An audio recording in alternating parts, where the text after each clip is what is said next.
Welcome to Ladies of Another View. I'm here today with Cedar and Carmen, and I'm Patty.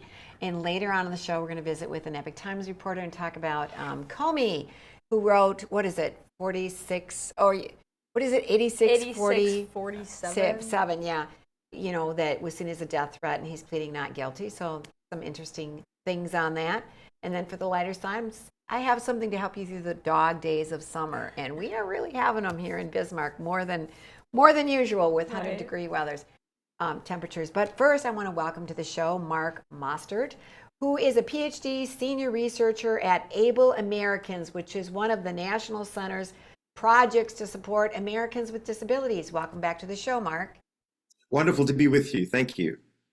Well, it has been a little while, but I wanted to talk to you because you've been doing an ongoing series. Is any life not worth living? Is any, this is part 10. Is any life unworthy of living? We, of course, all agree no. Life is of value regardless of what the situation is for a lot of different reasons. But your part 10 talks about the Netherlands. And give us a little background. When I grew up, and maybe when you grew up, it wasn't euthanasia and assisted suicide. Society understood you don't do that. God is the author of all life. And every life has value. Where did this come from? Well, early in the series that you mentioned, I started, people do not really understand the history of how we got where we are.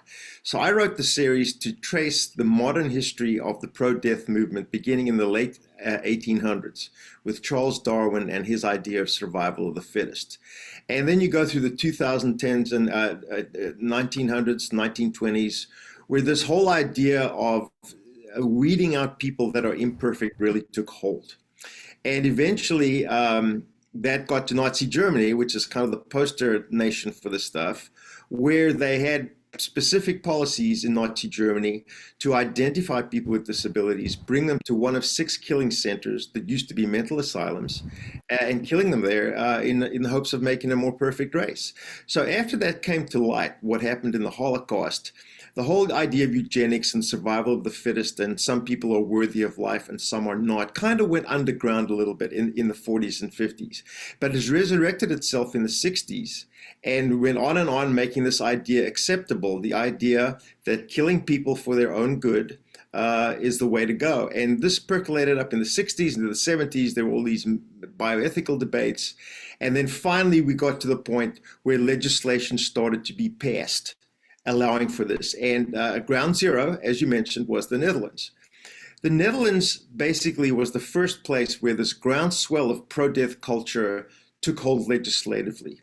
And they started out, as all subsequent places do, when they start out with this law, they assure the public that this is going to be very rare, in exceptional circumstances for a very few people, and only if you have an incurable terminal illness and are within 6 months of death. That's how it starts. So the public gets lulled into a false sense of security saying, oh, this is for very few people, And if you talk to people generally, I'm sure most people say, well, I don't want to live and suffer. I'd rather die. And so they played on that a lot. And they started to first assisted suicide. This is the way it always goes. And assisted suicide, remember, is when you, the patient, kill yourself. The doctor or the medical professional will hand you the poison, but you have to take it yourself. So it's like every other suicide you can think of. Euthanasia is a little bit different because when doctors euthanize people, they directly kill the patient. So that's the difference. So in the Netherlands, it was assisted suicide with those very tight supposed guidelines, but very soon the guidelines started to expand, not only into euthanasia, but who was eligible for the death, these kinds of deaths. It started out, you had to be terminally ill, only over the age of 18, in your right mind. 2 doctors had to sign off on the fact that, yes, they thought that you were eligible for this. And then either they would give you the poison or the doctors would kill you themselves in the case of euthanasia. But what happens in all these instances is that the guidelines start to expand. So in the Netherlands, the first thing that happened was, well, if you have a psychological suffering that's incurable, that's just the same as having a physical suffering or medical condition that's incurable. So let's extend assisted suicide and euthanasia to those with psychological problems. And that's what happened. Then it became, well, you know what?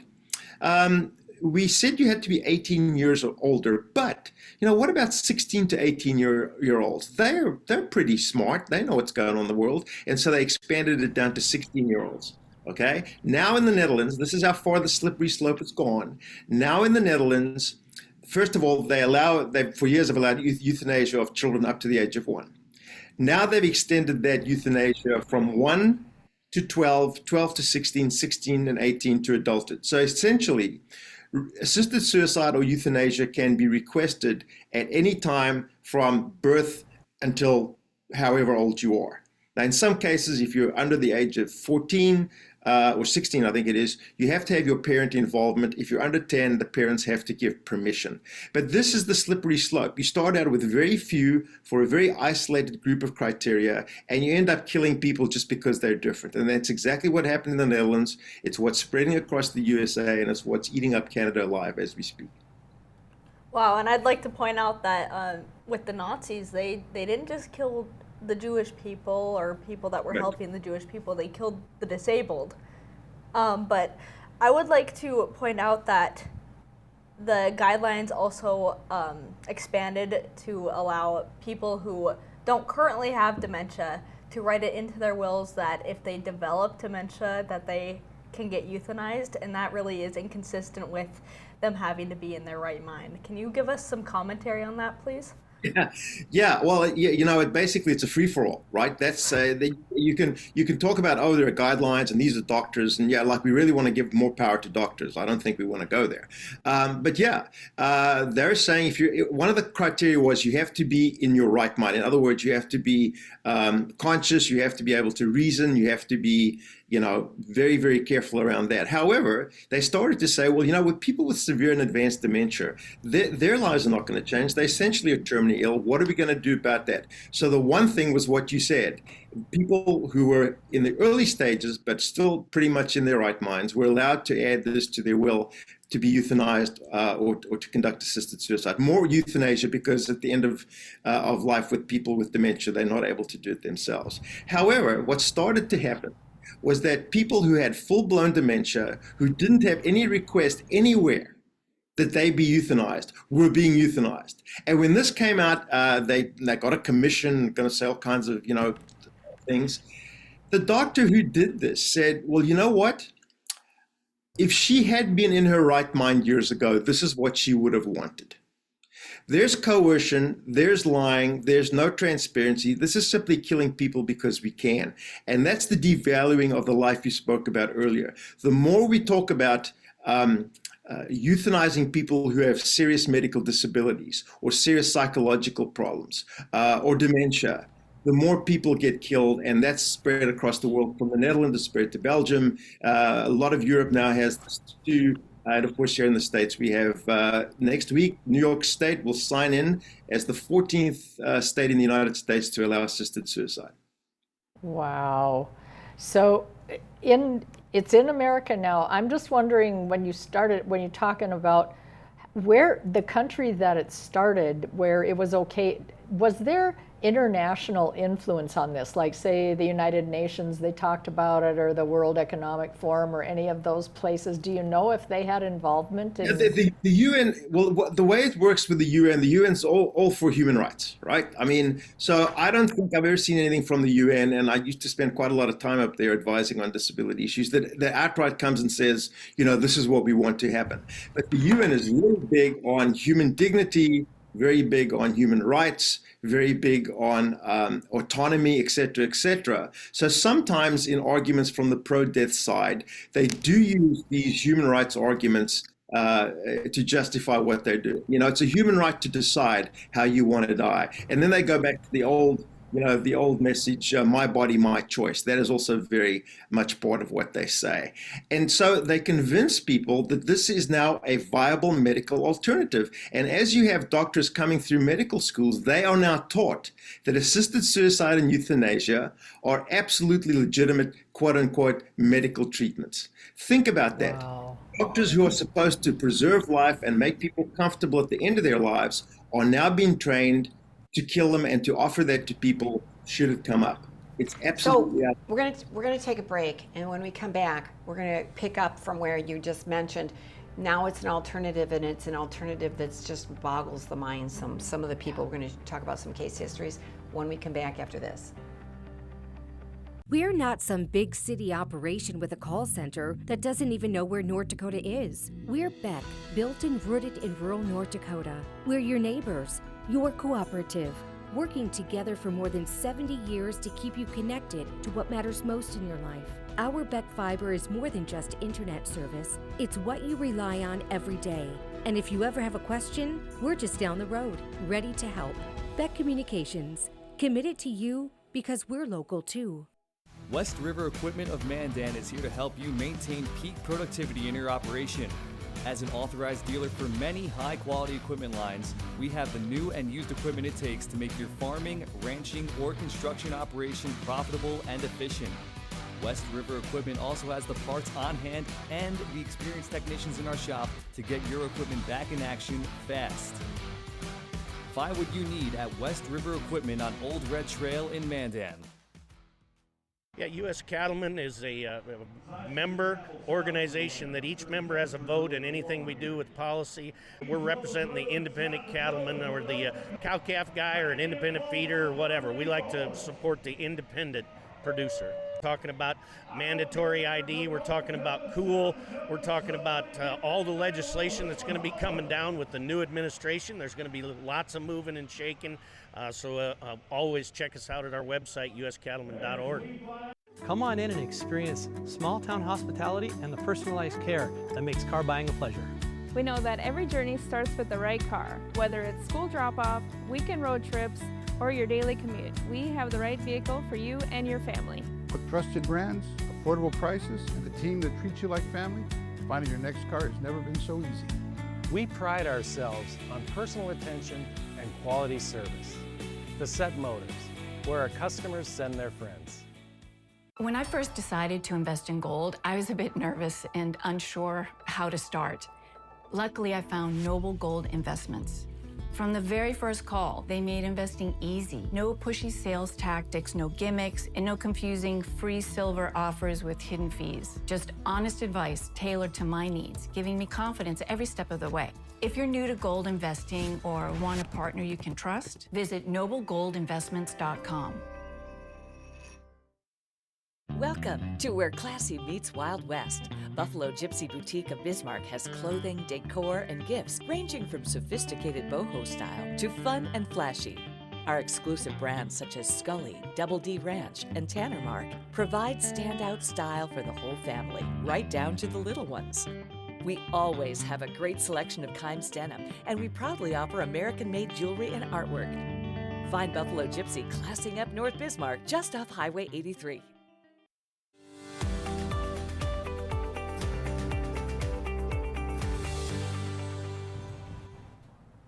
Welcome back to Ladies of Another View, and I want to welcome back our guest, Mark Mostert, PhD, a senior researcher with Able Americans, the National Center's project to support Americans living with intellectual, developmental, physical disabilities. But I know, I've written a number of books, including the Amazing Grace series, where some of these people with disabilities become such a blessing to others. Like what we think is a value is not necessarily what God thinks is a value, because we're all of value in so many different ways. And I used to live in Oregon, and they were the first state to pass assisted suicide, 1994. And they used to have the Hemlock Society. And it is a creepy sounding name for an organization. And now they came up, they changed it to Compassion in Dying Federation or something, and something like that. You probably know the name of it. But Mark, for a long time, no other states were passing it. It was just Oregon with their awful death bill that they allowed. But little by little by little, we're seeing states follow suit. We have a map of the states that allow it and that are pending. So assisted suicide is in the dark green states. And the ones that are pending, like in New York, I know Governor Hochul has said she's going to sign it. It's been passed by their legislature. So same with, well, Chicago has passed it. So look at, it's like, it's just enveloping and suffocating our country. So I want to just use a couple examples here, and then Mark, I want you to comment on it. you talked about the guardrails. They say there's guardrails, but in reality, it's a slippery slope, and then they just let anything go. So in the Netherlands, I think this was 2017, a 29-year-old they helped to die. And she just was depressed. She had some mental disabilities and she was depressed, so they helped her to die. Now, more recently in Spain this year, this past spring, there was a woman whose parents divorced. She had problems, she ended up being sexually assaulted. I mean, these are all these psychological problems that were caused by her environment. And her father fought it, didn't want her to die. But here's just a little brief story on it. In October 2022, Noelia's story took a major turn. Reports indicate she attempted suicide by jumping off a balcony. She survived, but was left with significant injuries to her legs and spine. She gave an interview on a TV show here in Spain in which she admitted that her life is a mess and that she feels terrible and that she says she feels lonely, misunderstood, and has no will to live. But at the same time, she says she can take care of herself, that she manages on her own, that she puts on makeup, but that she has decided to go down that path. And well, here Catholics in general have organized visuals outside the hospital. Okay, one more recent example. In Canada, where 1 in 20 are now dying from euthanasia or assisted suicide. Here was a woman who had a cracked tailbone, went into the emergency room, and just watch this video quick. Taken to a bed in the emergency ward, and the first person that I remember coming to speak to me was a young lady doctor. And this is where the story begins, because the very first thing she said to me was, "I would like to offer you MAID." And I was taken aback, even though I was already somewhat surprised that my day started with an ambulance ride. And I said, "No, thank you." Did you know what that was? Oh, yes. My husband, 3 years previously, had also been offered MAID. He turned it down. Crazy. Wow. And she went on to travel and go camping, and she is just fine now. Mark, comment on those 3 stories. Well, yeah, this is where the culture of death goes. Remember, I might have said this before when I was on with you guys. This is a culture that wants death on demand anywhere, anytime, for any reason, for anyone. They are obsessed with death. That's where they start. And by the way, when you think about quote unquote MAID, medical aid in dying, it's such a nice, comforting term. Medical people will help you at this very difficult time of your life, right? Same as the Hemlock Society is now called Compassion and Choices. We're so compassionate, we're going to send you into the next world. I mean, the propaganda is crazy. And, I think we should get away from, doctors helping people die. Doctors are killing people, okay? They are medically killing people. It might have lasted quite a bit longer, as the lady with the tailbone did after what was offered. There's another example. So going back to the 2 other examples, psychological suffering and emotional suffering is real. There's no question about that. We all understand that. But the 2 instances you mentioned in Europe, basically people felt incredibly hopeless. In both cases, they tried therapy, they tried medication. I mean, they'd really gone the whole hog, and nothing seemed to have helped. These people were desperate, just desperate. And guess what? They knew that this was available because the PR job on the pro-death people, they are out there banging that drum day in and day out. So people are aware of it. And then in their desperation, take advantage of being killed or killing themselves as a way out. These people should be loved and nurtured and supported and cared for. But the culture of death doesn't want that. They want people to die just because. That's the whole rationale. Never mind the fancy language they use. Never mind, coding it with this or that fun story. They just want people dead, as many as they possibly can. Give you another Canadian example. A Canadian woman who was on the Paralympic team of Canada for her country, right, lived in an apartment where she needed a chairlift to get to her 2nd floor. For 17 years, she negotiated the Canadian system to try to get a chairlift. Well, guess what? At the end of 17 years, she was pretty irate with a social worker that she hadn't got her a chair. You know what the response from the social worker was? Well, we can always offer you medical assisted dying. We can offer that to you. If you don't like getting your wheelchair after waiting, your stair lift after waiting for 17 years, we got a way out for you. There was another woman in Canada, went in for stage 1 breast cancer, very common, right?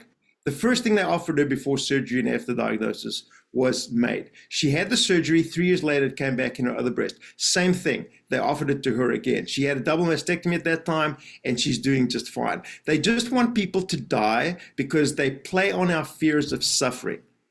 And all people don't want to suffer. They don't want to be in pain. There are medically ways around that. I have a good authority from many of my medical colleagues that basically 99.9% of people who are in serious pain at the end of their lives can be made comfortable and not in pain. So they harp on this as if everyone goes screaming into eternity. It's not true. This whole movement and this whole cult is made up of lies to get to people and do away with them because they're not like the rest of us. It's that simple. I'm kind of amazed that Big Pharma didn't shut this whole movement down, because this affects their bottom line. I mean, seriously, the way they peddle everything they've got. But, the do no harm part of the whole oath that doctors take, how can they even square with themselves and live with themselves? I don't know. But I'm thinking, you said that doctors are actually killing people. With the passage of Roe versus Wade, we've been killing people since the 60s, but we don't call it that. We just call it, whatever, try and dress it up with, fancy words. But, how do you think we can start to really make progress in stopping this in America? I mean, we can't control the world, but America, this is crazy.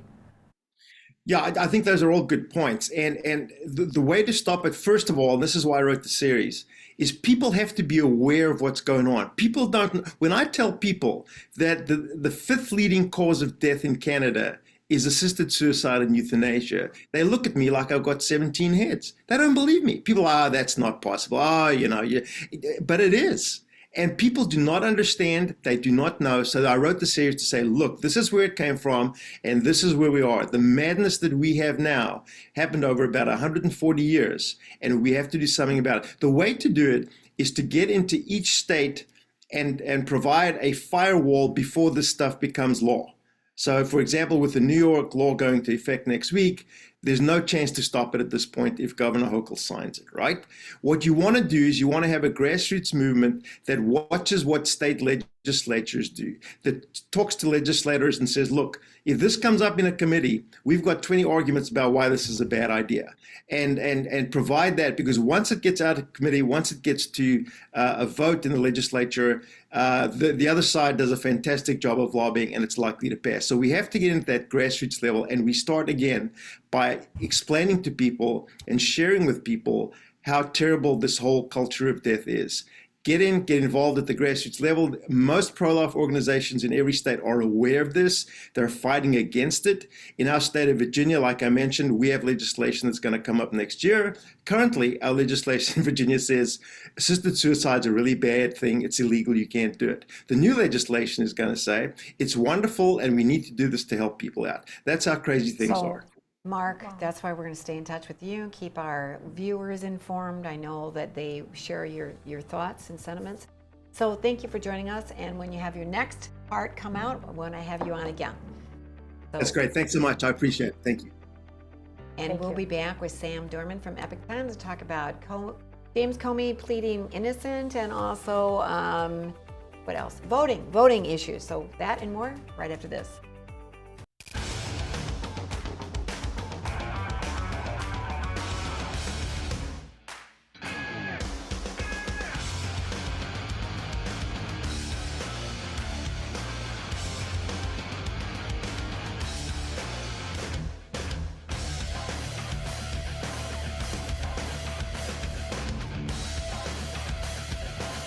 Stop out to our facility, Highway 22 South.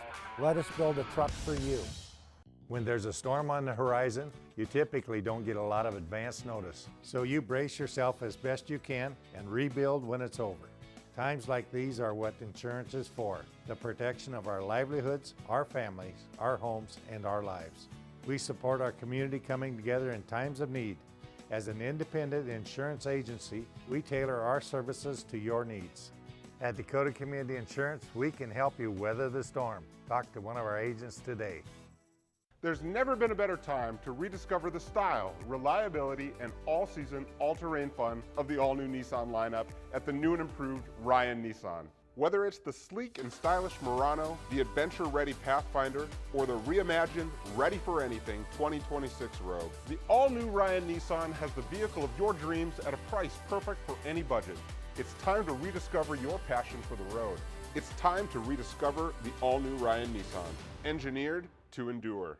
Let's be frank, it's a pain to be without your vehicle after an accident. That's why you should take it to Jerome's Collision Center. Our shop is supersized and we have the qualified staff to fill it up and work on your vehicle, step by step, piece by piece, in crazy fast time without sacrificing quality. When you need us, we'll turn your bad experience into a good one. We're Jerome's Collision Center and we're the best at what we do. Hey, I'm Corey Heppola, and I grew up in a small town. This road used to be gravel. But a long time ago, I left to live in a big city. Now, I wonder... Just because we're small doesn't mean we can't have nice things. What would it be like to move back? Man, it's mad love up in here. So, I'm traveling to different small towns across the Midwest to find out. Because what do I really know about rural living? Oh. The people. If there is anything that you can say about this town, it's that we take care of each other. The innovation. So none of this equipment even existed. And the opportunities. It's like every year in the spring, there's always like a revitalization of just excitement. This is my town. Oh! Oh, jeez! You were close. 7 episodes. Sunday night, 6:30 on Beck TV.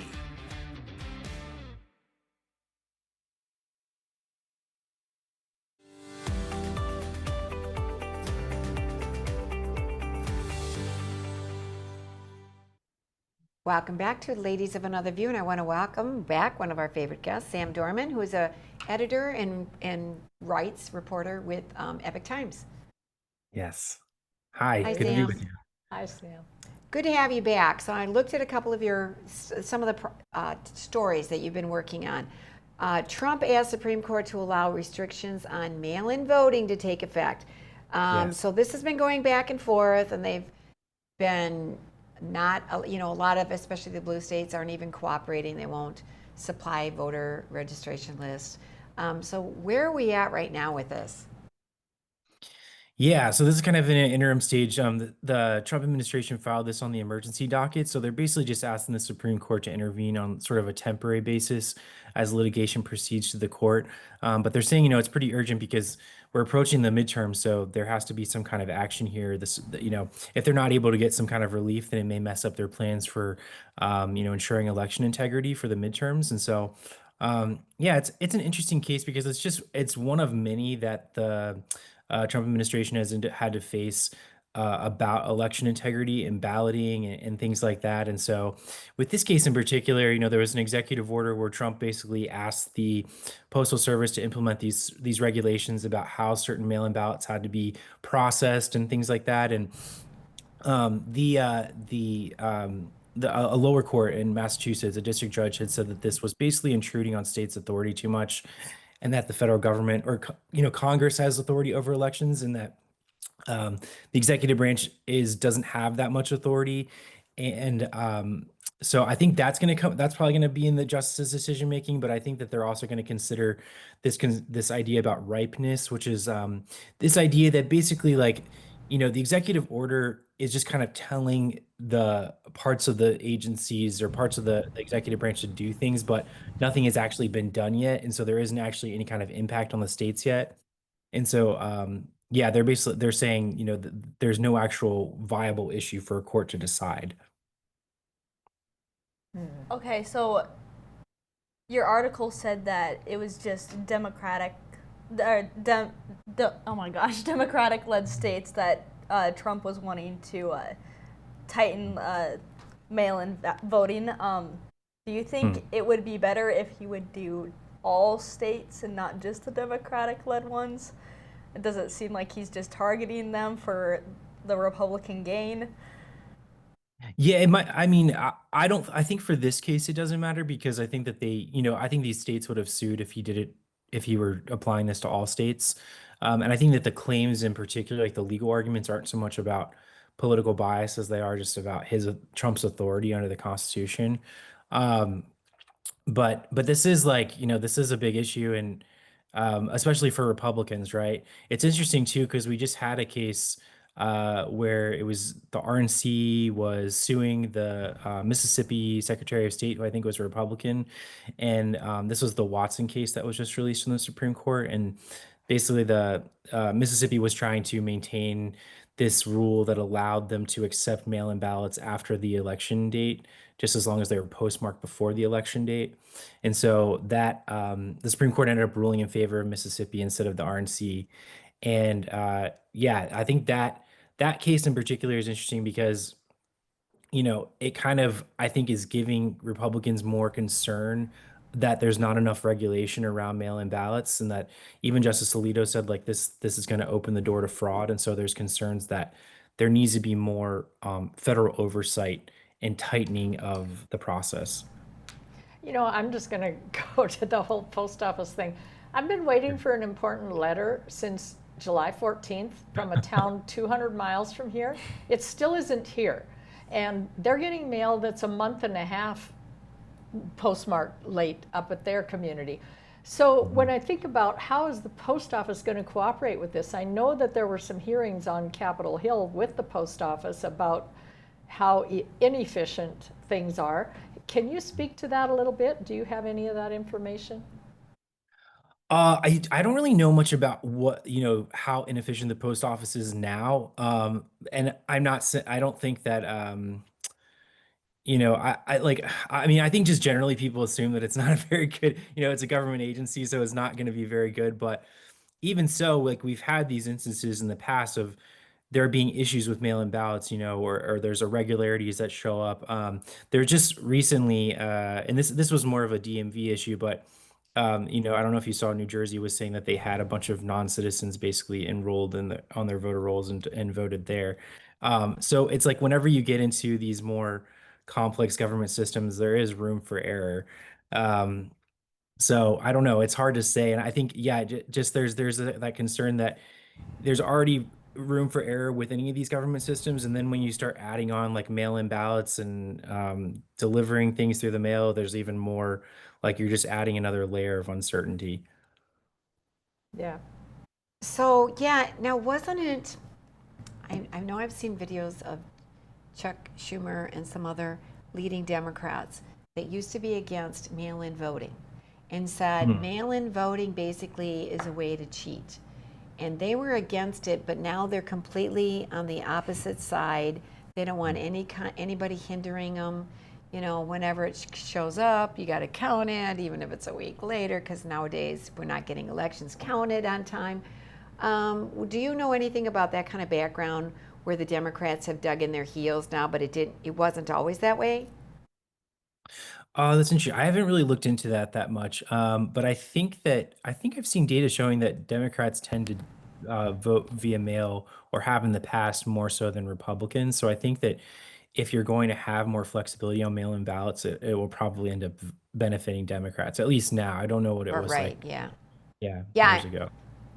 Yeah, I know it's that way now. And now we've got such a mess because anytime, it's so partisan, any kind of security on the election, which makes people that are not Democrats think they just want to cheat. They're looking for every possible way they can cheat. So whether it's the SAVE Act or mail-in ballots, putting some kind of regulations and rules in there, the Democrats are always against it because they want to cheat. I mean, I'm sorry, I don't want to seem like a conspiratorialist, but I don't see what else is going on. Do you have any reflection on that? Yeah, it's hard to say. I think there's been a lot of investigations into this, and it's hard to say exactly what Democrats' intentions are here, I would say. There are concerns. I've seen, like, for example, there was a judge who ruled on one of Trump's orders, and they were saying, like the system that Trump was trying to use to develop these voter rolls or to verify citizenship for voters was faulty in itself. And so there was a problem with, there was a concern that they might end up sweeping in people that were actually citizens and then disqualifying them from voting. So I think that there is that concern. But yeah, I don't really know. It's hard to say. I think that the concerns vary, right? Because there's so many different systems. There's so many different ways of going about tackling the election system, which is kind of why it's so troubling, is that there's so many things that are like technical or, technical situations or technical issues that, yeah, it's there's a lot of room for error. Well, yeah, we didn't even talk about the voting machines, but that's a whole nother topic for another day. We're going to take a break, and then we're going to talk about former FBI Director James Comey pleading innocent, that he wasn't trying to suggest an attack on Trump's life, with his little message in the sand, 8647. We'll talk about that when we come back. Okay. You know the rule. No phones at the dinner table. I know, I'm sorry. It's just Noble Gold Investments. I bought some gold for the kids. Finally. Well, the gold you bought me gives me so much security in this economic disaster we're having. I want that for them too. Well, I've been investing with Noble Gold Investments for years, and I'm pretty sure they can wait until after lunch. Invest in something you can hold. Invest in Noble Gold. Visit noblegoldinvestments.com to learn more. West River Equipment of Mandan is here to help you maintain peak productivity in your operation. As an authorized dealer for many high-quality equipment lines, we have the new and used equipment it takes to make your farming, ranching, or construction operation profitable and efficient. West River Equipment also has the parts on hand and the experienced technicians in our shop to get your equipment back in action fast. Find what you need at West River Equipment on Old Red Trail in Mandan. Find relief for what ails you at Steep Me Tea Apothecary. Teas, supplements, tinctures, and more. Formulated to fight whatever has you down. We're Bismarck Mandan's favorite place to find delicious, natural, and easy ways to alleviate symptoms brought on by anything from colds to cancer. Brew a better you at Steep Me Tea Apothecary. Steep Me products may cause side effects, including but not limited to improved mood, deeper sleep, enhanced hydration, renewed sense of smell, increased energy levels, superior balance, boosted immunity, proper digestion, restored sense of calm, and a delightful smelling home. Welcome to Radiant Retreat Tanning and Spa in Mandan, where a relaxing spa experience meets the latest in healing innovations. Take total control of your massage in our Hydro Massage Bed. Experience whole body healing in our Zero Body Cryo Bed. Let our salt sauna and halo generator restore your respiratory and skin health. And of course, tailored tanning will keep you looking as good as you feel. Discover your best self at Radiant Retreat, 1307 1st Street Northeast, Mandan. We're from North Dakota, where 12,000 workers bring electricity to 2 million customers and provide over $5 billion in economic activity to the state, while reclaiming 22,000 acres of land. This is coal country.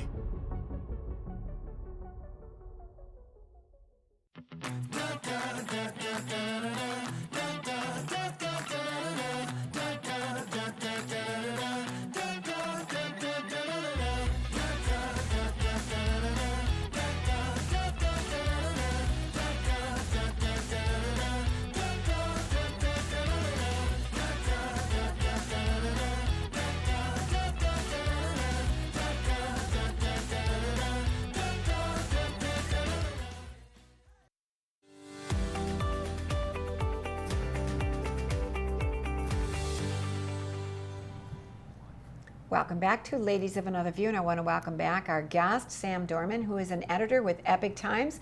You got to go to Epoch Times. It's a great, subscribe it. I read it every day, theepochtimes.com. And we have a lot of your reporters and editors on, and they're all excellent.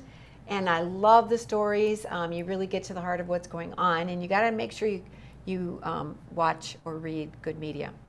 Yeah. Like Beck TV. Anyways, Sam, you recently have been working with others on a story about former FBI Director James Comey, who had made, well, let's look at the picture. He puts a little seashell message on the beach, 8647, which is 86 is known as like kill, but apparently there can be other messages.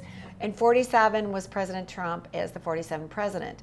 So he put that out there on his social media, and now he is, I don't know, is he being, here's the story you did. Comey asked federal court to dismiss charges. He's threatened Trump. He's saying, no, he really didn't threaten his life. Tell us what's going on there. Yeah. So this was a really controversial Instagram post when Comey posted it. And, you know, the Justice Department eventually was able to get an indictment, basically just saying that he should have known that reasonably this would be interpreted as a call for assassination of the president. So I think we were expecting Comey to have some kind of motion to dismiss since the indictment, which I think was at least a month ago or maybe more. So we're expecting that. I think there's probably going to be another one about like some kind of vindictive prosecution against him. But I think this one in particular is really key because it's kind of the core of the argument surrounding this post, which is that Comey is saying he first of all did not intend or did not interpret that that sign or that art with the seashells as being some kind of call for assassination, and that when he posted it, he didn't intend it that way. Instead, he said, reasonably 86 could be interpreted in different ways. Like, for example, it could be interpreted as just like get rid of someone or like he kind of said that he liked the political expression. He liked there was like some kind of expression in that. People shouldn't assume that he had some kind of violent intent with it. So I think that would be interesting to look at because I think it's re-raising these questions about the First Amendment and what exactly is protected by the First Amendment. So, yeah. Yeah, one rule of media literacy is to think before you post something, but how can we determine if he is just simply being ignorant, if he was ignorant when he posted that, or if he's being sneaky? Because you do have to take into account the fact that he was the former director of the FBI. He has to be well versed in these things. What commentary do you have on that? Yeah, I mean, ultimately we can't know, right? We can't know what his intent was, and so I think that it's going to come down to how the judge in this case interprets what the Supreme Court has said about the First Amendment and threats. And so there's a case. It's in the article describing. Matt Vadum wrote this for us, but he's describing how the Supreme Court has talked about. I think that basically they've said that there needs to be some kind of intent, but it's also like there's some discussion of reasonableness in terms of what is actually, what we can reasonably expect, or what someone who posts that, what they could reasonably expect someone to believe about what they posted. And so, I think all of those factors will go into it. But ultimately, I mean, I don't think Comey's going to ever admit if he did intend for this to be some kind of covert message, I don't think he's ever going to admit that. Right. No, I mean, it gets to be almost a he said, she said kind of thing. And it's, Comey just needs to go away. he was not a good guy and still isn't. But how do we is there a road to say, okay, when you say 86 as the head of FBI, you, like you said, you gotta know what you're putting there, unless you were on some kind of drunken frolic weekend something and you just didn't know and somebody else did it and put your name on it or something. But isn't there a way to, how does the law read beyond a reasonable doubt, but also intent is kind of a big deal when you're bringing a case like this, right? Can I just add to Carmen's question?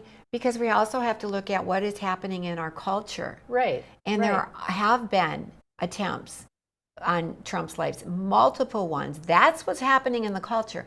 And when these attempts have failed, you are seeing in social media people saying, aim better next time. Yeah. So for him, regardless of what he says, the fact that he was a former FBI director, so he's no dummy. Right. He knows what's going on. That's he's using social media, dumb in different ways, but he's using social media. He knows what's going on out there. So isn't there a level legally where a person is responsible, even if it's like involuntary manslaughter? Well, you didn't mean to. However, your actions, you are responsible for your actions.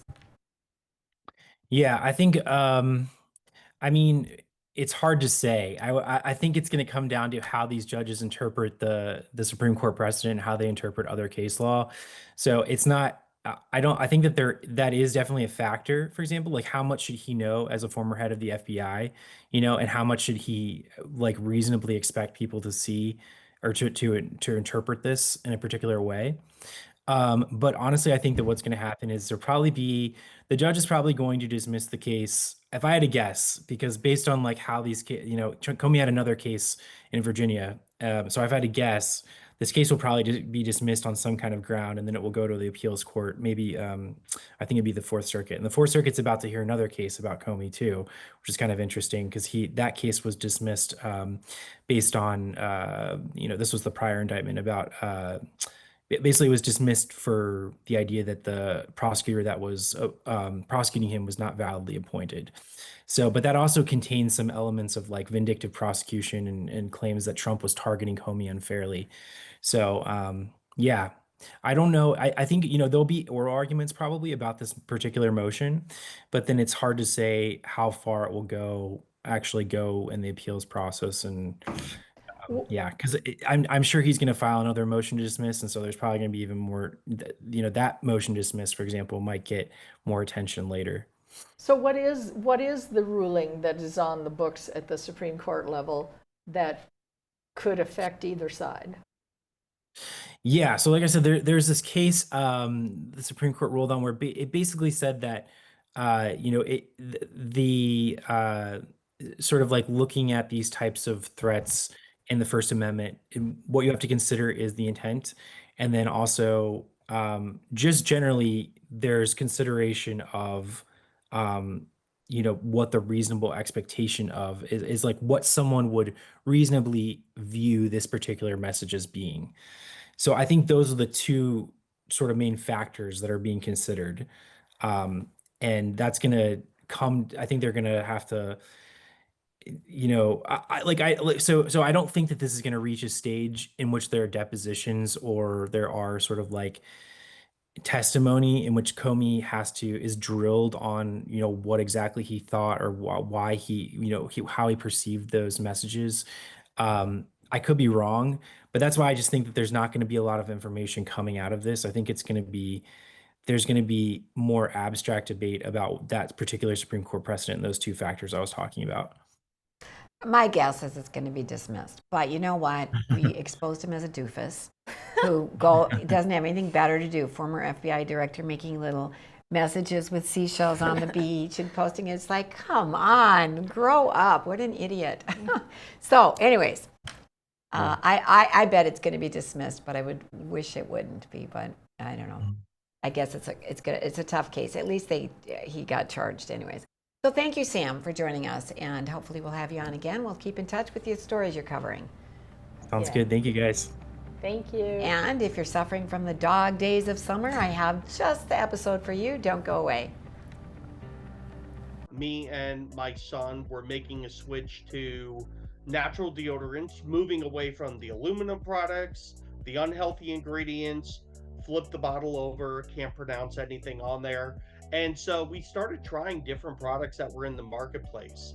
And each one of them was really disappointing. And so we spent a year with our chemist working on lots of different versions of the formula until we finally perfected it, where, the product lasts the entire day. It smells amazing. And our customers are extremely happy with the quality, the longevity, and the natural ingredients that we're using. You can go to masculinemanessentials.com, use code LADIES10 for 10% off, and we really appreciate your support.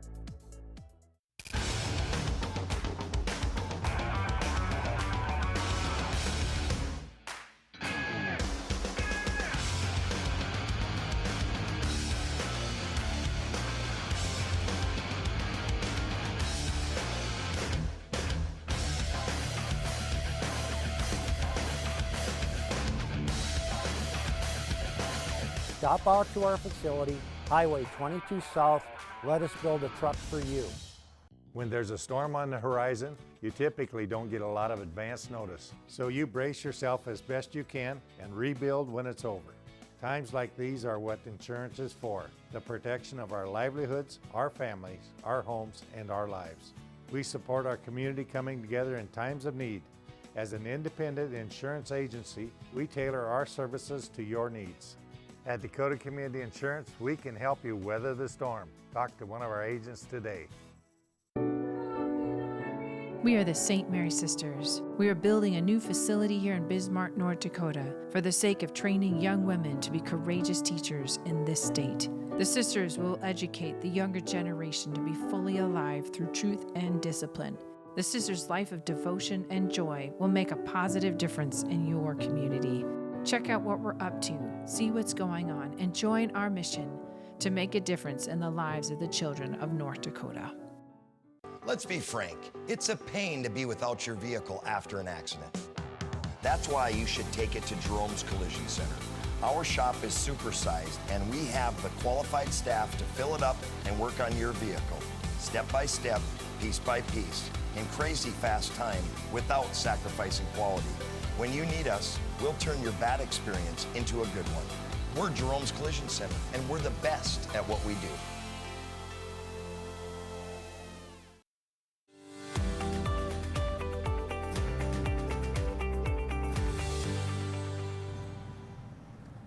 Okay, welcome back. We've heard of the dog days of summer, and I always tell people, come visit North Dakota in summer. We have the best summers. You know, the last 3 weeks have been pretty brutal. In 100-degree weathers, you know, for like 3-4 weeks, 100 degrees, not much rain, which isn't typical, but the record is in 1936. It's not record-breaking right now. But in the summertime, you think, well, at least it's not 40 below, right? Mm-hmm. So watch this. If you're complaining about the heat, here's something to think about. This year, July is a 3-letter word. H-O-T. Hot. And people are not happy. It's been super hot. Of course, folks always whine about the weather, but I've noticed this summer the complaints seem especially heated. Mother Nature is disrespectful today. And overstated. I feel like I'm melting. I felt like I was going to die. You'd think there was lava in the streets. I'm so hot. I wish it was winter. Oh, do you now? It's way too hot out here. How easily we forget just how much worse it could be. Which is why I went back in time today to remind us not only of what the weather could be like, but what it will be like all too soon. Welcome back to the dead of winter. So what do you have to say to the people of the summer?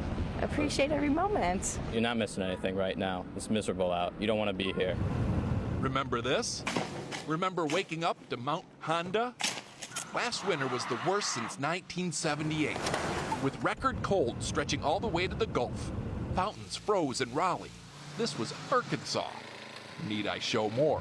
Springtime, please hurry up. God, I can't take this weather.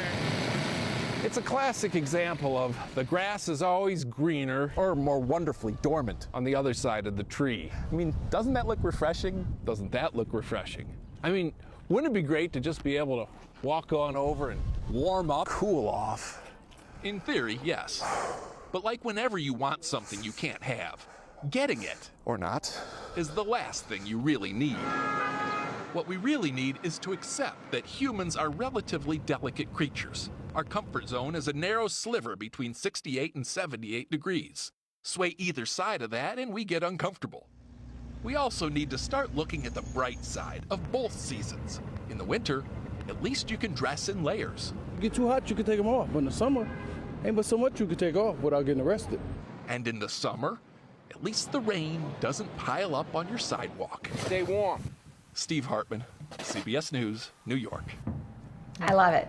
I would just like to say this is a very Midwestern segment to do. Well, you're right. Yeah, it's definitely a, I wouldn't say issue, but a funny thing to think about, that every time it's the dead of winter in the Midwest and it's so cold and freezing and your car won't start, everybody's just thinking, I just want summer to come already. I wish it was summer right now. And then Summer Right. comes and it does get very hot here. I know when many people think of the Midwest, they just think cold, but there's a reason we have Army training camps in this area because of the extreme weather.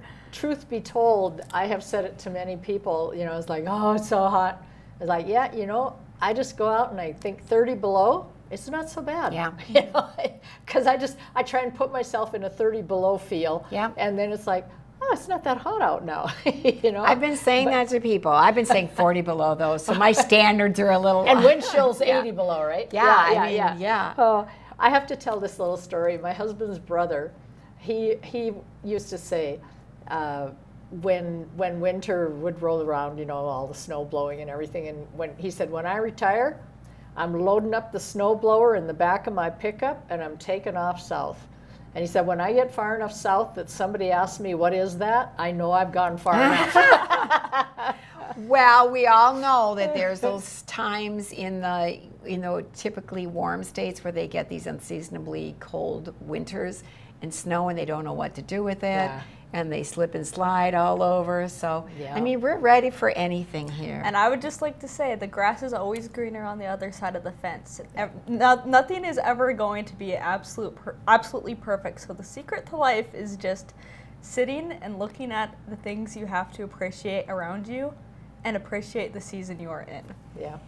Right. Gratitude for every sunrise, every sunset, every day that I wake up and there's not bombing and there's not any of that going on. We live in peace, really. It's such a blessing. Yep. Well, read about the homesteaders. My husband and I used to do that, and look at the way they didn't have air conditioning or heat. And I want to tell you about the best of the best, because if you can vote for 2026, we've won 5 years in a row. If you go to Beck.tv, you can vote. Text 131 to 701.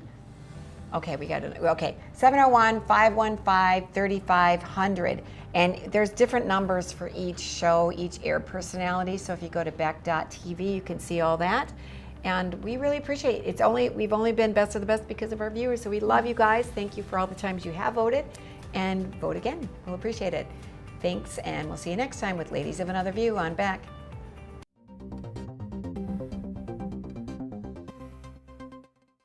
Ashley, North Dakota is where life moves a little slower, but never gets dull.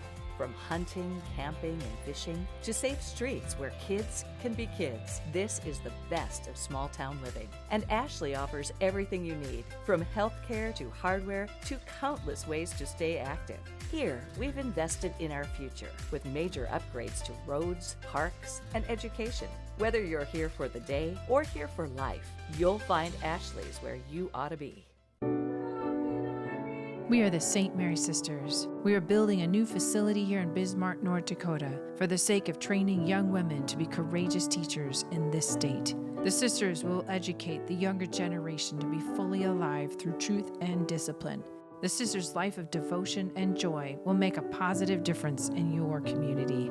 Check out what we're up to, see what's going on, and join our mission to make a difference in the lives of the children of North Dakota. I'm Gary Emmett, host of Open Range. We've been at this for the past couple years. Representative Matt Heilman of Bismarck and former legislator Brandon Pritchard are going to do some regular segments on Open Range. While we cover a lot of politics, we're still going to be continued doing mostly all things North Dakota. One exception, Friday evening, I'll be doing a new show on Open Range called On the Horn. This show will be long interviews of 3 to 5 hours with the people I'm interviewing. They'll be airing week after week on that Friday evening.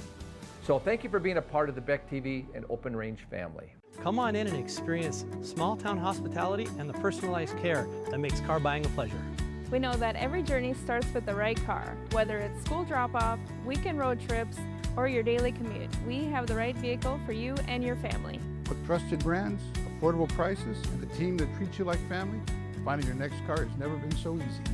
We pride ourselves on personal attention and quality service. Beset Motors, where our customers send their friends.